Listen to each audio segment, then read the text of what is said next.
the most powerful crime syndicate in history.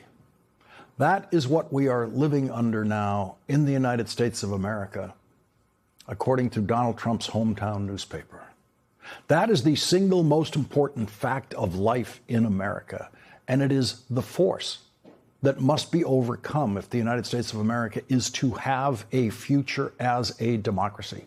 The United States Constitution, which is the first law of the land, was written by men and only men who believed it would then be entrusted forever to men and only men just like them.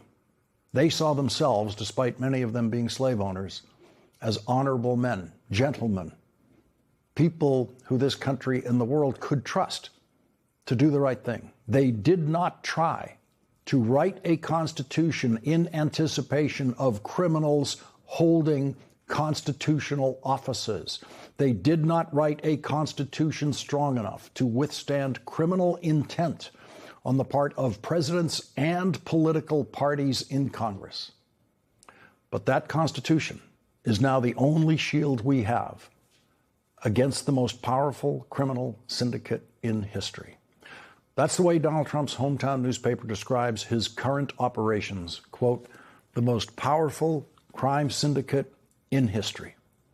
The crime syndicate lost one today when Donald Trump was forced by a federal judge to deliver $127 million in overdue funding from the federal government for the New York-New Jersey Gateway Tunnel project, the new and very necessary tunnel under the Hudson River, strengthening the Northeast Corridor, the most important transportation corridor in the United States historically and in today's economy.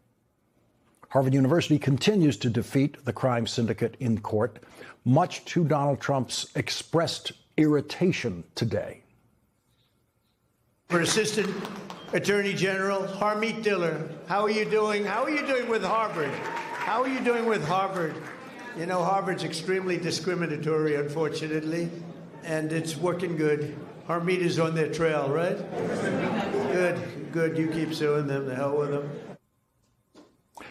The yes, sir people in that room, who are oh so comfortable, are showing just how comfortable they would all be saying yes, sir, to any dictator. Donald Trump and his clownish lawyers will continue to be crushed in court by the 390-year-old Harvard University, which will live long after Donald Trump and his courtroom flunkies are long gone. John Adams and other Harvard graduates were there at the birth of this country, designing the Massachusetts Constitution, which became a model for the United States Constitution, which Harvard University now uses to defeat the crime syndicate consistently. The New York Daily News, which now calls the Trump administration the most powerful crime syndicate in history, has always had strong reader support in the Queens neighborhood in New York, where Donald Trump grew up. The New York Daily News says, quote, it is time to acknowledge what has become tragically obvious. The Trump administration is essentially acting as a massive criminal enterprise. It lies, steals, extorts, and murders, all while cloaked in the awesome authority of the state. It is on a crime spree that puts Al Capone to shame. This administration has murdered Rene Good and Alex Preddy, slandered them as domestic terrorists and assassins, and allowed their killers to walk free. Unleashed thousands of minimally trained ICE agents recruited with explicitly white supremacist messaging to inflict terror on people of color. Repeatedly violated the constitutional rights of citizens and non-citizens by arresting them for First Amendment protected speech, raiding their homes without judicial warrants and imprisoning them without due process, and killed dozens of civilians on the high seas solely on the unsubstantiated claim that they were drug runners, not that being drug runners would justify their summary executions without due process anyway. Released hundreds of imprisoned felons who brutally beat Capitol Police officers on January 6th. converted the once independent Department of Justice into an instrument of personal retribution via the prosecution of cooked-up lawsuits against the president's enemies, threatened to seize the territory of a sovereign nation, a NATO ally no less, and declared that legislators should be executed for reminding military personnel of their duty to disobey illegal orders. It is difficult to comprehend the level of state-sponsored criminality we are witnessing because our country has never experienced anything like it. And the Daily News did not even include in its description of the most powerful crime syndicate in history all of Donald Trump's violations of the Emoluments Clause to enrich himself, including accepting the gift of a 747 aircraft from the Middle Eastern dictatorship of Qatar.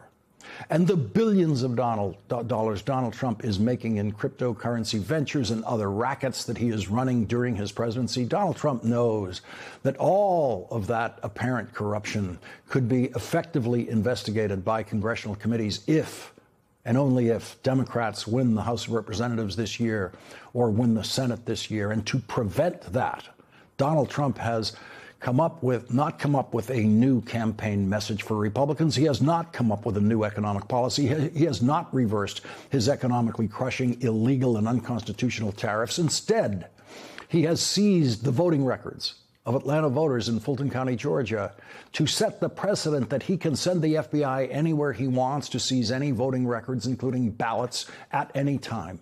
Donald Trump is the first president in history who wants to take the administration of elections away from states and, in effect, count all American ballots cast in every election inside the Trump White House. Donald Trump publicly appears to be planning an election crime spree even worse than the conspiracy he was indicted for running to overturn the results of the 2020 presidential election. And that is the most important story of this year. Will Donald Trump commit election crimes all over the country to try to crush democracy? That is not an alarmist question. That is the question of the year. Will Donald Trump commit election crimes all over the country to try to crush democracy? As of tonight, the most powerful force we have in this country to defeat the most powerful crime syndicate in history remains the voters of the United States of America, who are turning against Donald Trump in numbers large enough to defeat any criminal intent Donald Trump might bring to the elections in November. And nothing has separated voters from Donald Trump more effectively than the perception that Donald Trump is covering up for his old friend Jeffrey Epstein and himself by spending the year refusing to release the Epstein files and then making sure that 3 million pages of the Epstein files have not been released as they were required to be released by law. A clear majority of Americans, 53%, now believe Donald Trump is trying to cover up his friend Jeffrey Epstein's crimes. Republicans who control the House Oversight Committee were forced by the Democrats on the committee, with some cooperation by Republicans, to investigate the crimes of Jeffrey Epstein. But most Republicans on the committee have also tried to help Donald Trump in whatever way they can. And one way they decided they could help Donald Trump is by sending a subpoena to a wife of a president who never met Jeffrey Epstein. There is only one first lady in American history who we know met Jeffrey Epstein, and that is Donald Trump's third and current wife. Why did the Republicans on the committee seek to subpoena Hillary Clinton, who says she never met Jeffrey Epstein, and not subpoena Melania Trump? The first question under oath the committee should ask to Melania Trump is, who introduced you to Jeffrey Epstein?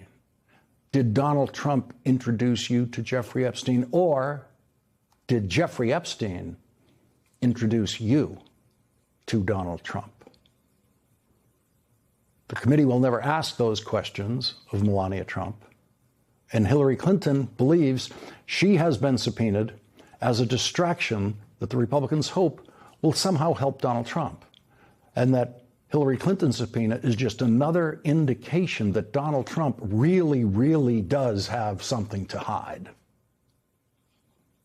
There's something about this administration's attitude toward this, which I think really leads us to conclude they have something to hide. We don't. We have been willing to say whatever we know. We've even done it under oath. But they want us to testify, not everyone else who's mentioned many, many times, hundreds of thousands of times in these files. So we've said, fine, let us do it in public. And we will appear in public and we'll answer all your questions. And of course, the Republican chairman of the committee does not want Bill and Hillary Clinton's testimony to be given publicly because Republicans are afraid that that testimony might not produce anything that they really want. Why did they want to pull us into this? To divert attention from President Trump. This is not complicated. This is so obvious, and they keep trying to divert. Look at this shiny object. We're going to have the Clintons, even Hillary Clinton, who never met the guy. We're going to have her there. In that BBC interview, Hillary Clinton said something that Donald Trump has never, ever said. Get the files out. We have called for the full release of these files repeatedly. We think sunlight is the best disinfectant. Get the files out. And Hillary Clinton has this prediction about Republican reaction and Donald Trump's reaction to her testimony. If I have to do it behind closed doors, they're not going to like what I have to say because I have very strong opinions about what it is they're hiding and who they are protecting.